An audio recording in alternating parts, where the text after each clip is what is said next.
विनोद जी अपने पुराने स्कूटर पर किक मार रहे थे, लेकिन वो स्टार्ट नहीं हो रहा था। इधर ड्यूटी पर जाने के लिए देर हो रही थी। तभी सामने से एक कार तेजी से आकर उनके पास रुकी। पापा कब तक इस खटारा स्कूटर को चलाते रहोगे? चलो मेरे साथ, मैं आपको ऑफिस छोड़ देता हूँ। बेटे की बात सुनकर विनोद जी ने अनसुना कर दिया और स्कूटर में किक मारते रहे। उनका बेटा अंकित बड़बड़ाता हुआ चला गया। दरवाजे के पास खड़ी विनोद जी की पत्नी सुशीला ने कहा, जब वो कह रहा था तो चले जाते। विनोद जी ने रुमाल निकालकर माथे का पसीना पोंछा और बोले, सुशीला, अपने बेटे की तरफदारी मत किया करो। आज जो तकलीफ मिली है वो उसी से मिली है। सुशीला जी चुप हो गई। विनोद जी का स्कूटर स्टार्ट हो गया। उन्होंने एक बार सुशीला की ओर देखा और ऑफिस के लिए निकल पड़े। अभी 2 साल पहले ही अंकित की शादी की थी। शादी के बाद से ही अंकित और उसकी पत्नी अंशिका का व्यवहार बदल गया। दोनों माँ बाप से अलग ऊपर के कमरों में रहते थे। वो तो अच्छा हुआ विनोद जी ने बेटे की बात मानकर जॉब नहीं छोड़ी, वरना आज भूखे मरते। इधर शाम को जब अंकित घर पहुंचा तो अंशिका गुस्से से बोली, हो गई तसल्ली बेइज्जती कराकर। गली में सब देख रहे थे और तुम्हारे पापा जैसे उन्होंने तो सोच ही रखा है तुम्हारी बेइज्जती करने का। अंकित को भी गुस्सा आ रहा था। वो बोला, तुम ठीक कह रही हो, मैं कल ही मकान ढूंढता हूँ। अब हम यहाँ नहीं रहेंगे। 2 दिन बाद ही वो अपने नए घर में शिफ्ट हो गए। सुशीला रो रही थी। अलग था तो क्या हुआ, कम से कम सामने तो था। उन्होंने विनोद जी की ओर देखते हुए कहा। विनोद जी कुछ नहीं बोले। विनोद जी जैसे जिंदादिल इंसान, जिन्होंने अपनी छोटी सी नौकरी में पैसे बचाकर और कर्ज लेकर अंकित को पढ़ाया। जब वो सरकारी ऑफिसर बना तो विनोद जी को लगा जैसे उनका जीवन सफल हो गया, लेकिन बहू बेटे की बेरुखी ने उन्हें तोड़ कर रख दिया। अब वो बिल्कुल शांत रहते हैं। बस उन्हें एक ही चिंता थी कि उनके बाद सुशीला का क्या होगा। कई महीनों बाद अंकित अपनी माँ से मिलने आया। अंकित को देख सुशीला जी बहुत खुश हुई।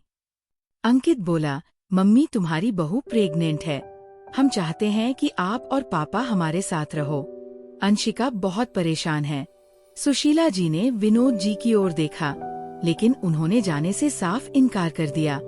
अंकित जानता था पापा कभी नहीं मानेंगे। उसने मम्मी से कहा, तुम चलो मम्मी। सुशीला जी ने कहा, बेटा तेरे पापा का ध्यान कौन रखेगा? एक कम करो, तुम दोनों वापस आ जाओ। अंशिका की देखभाल भी कर लूंगी और इनका भी कोई परेशानी नहीं होगी। तभी विनोद जी ने लगभग चिल्लाते हुए कहा, जहाँ इज्जत ना हो वहाँ हमारे लिए कोई जगह नहीं होनी चाहिए। इसीलिए वो कमरा अब किराए पर चला गया। पापा की बात सुनकर अंकित निराश होकर चल गया। सुशीला जी रोने लगी। विनोद जी ने कहा, कल जब इनका मतलब निकल जाएगा तो ये फिर रंग बदल लेंगे। कल अगर मुझे कुछ हो गया तो तू इनकी नौकरानी बनकर रहेगी।